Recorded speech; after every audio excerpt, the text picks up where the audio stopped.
Okay, let's see what happens. For those of you who don't know, my grandmother recently died, and very sad, of course, but one of the things I learned from her was how to cook, and when I was at her funeral, most of my relatives don't know how to cook, and that's their greatest memory of her. So I thought I would just kind of in tribute to her, cook for you now, so you could kind of get an idea of some of her awesome food. Here is what we're working with right now. This dish is a dish that I just recently learned how to make this past weekend from my Aunt Gina. My grandmother had 4 crazy Italian daughters, and she's the oldest and craziest of them. And she told me that this dish is what they would always make when they were poor. When they were poor and they didn't have enough money to eat. So here's everything. It's a vegetarian dish. And the first thing I gotta scoot all this crap off now. I tried to make it pretty, but we got no time for that. So a red onion, just we're not going to use much of it. So just dice up some red onions, and we always use extra virgin olive oil. That's what my grandma always used. We kind of get them sautéing in the pan here. So I'll tell you, it's not much to look at. When she served it for us on Easter, it looked disgusting. But once I had some of it, I thought it was great. While that's going, let that sweat for a little while. We're gonna slice up the rest of the vegetables. Eggplant, which is so good. Growing eggplant is one of my favorite things to do. It grows so crazily. We're gonna cut them into French fries. So just kind of slice them into discs and then slice them into French fry discs. So we're just gonna kind of get all this stuff together here. We're going to make sure these onions are good and sweating and they look pretty good. Get them going.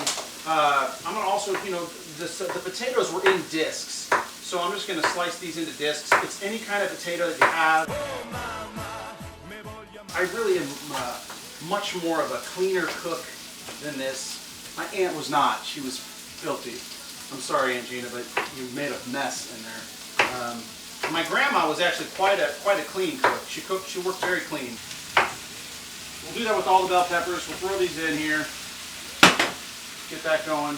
We're going to go julienne on these too. I didn't really work too hard to get those seeds out, so I'm sure someone's going to be upset with me somewhere.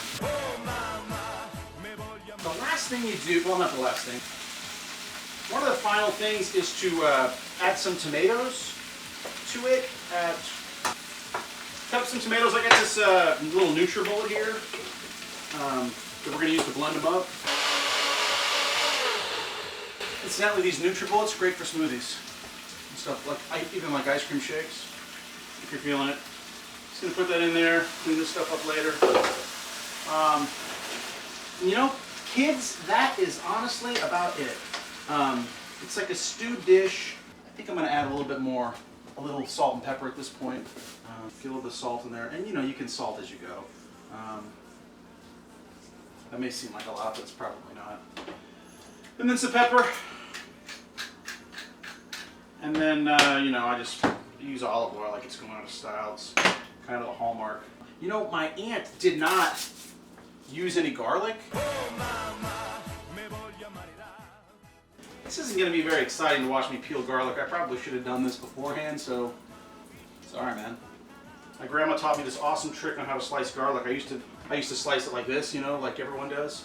But I'll show you. She just maybe you already know it. Just take a garlic clove, kind of run down it like this.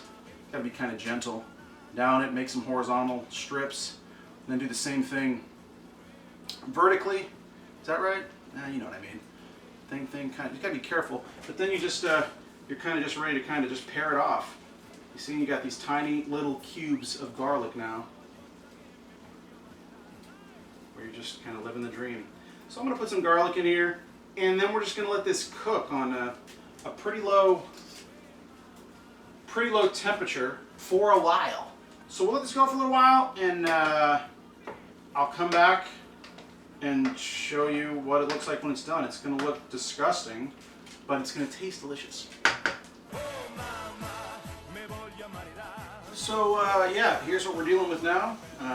It's been cooking for about, I'd say, like 25 minutes, and it's pretty much finished. Now you can see my secret's kind of out. This overhead shot's been with my iPhone, but it was up here, and I couldn't get it to stay right, so I put it in here, and there's a box of kosher salt on top of it. We're pretty high tech here. Let's just try a little bit of it here real quick. It's so good, I can't believe it. I wouldn't just say it, it's delicious. I had it for the first time, like I said, a few days ago when my crazy Aunt Gina made it. It's not much to look at, as you can see. It looks borderline disgusting, but it's so, so good. And yeah, it's officially called What We Ate When We Were Poor. It's my grandma's dish. Bye. No. I'm in jail.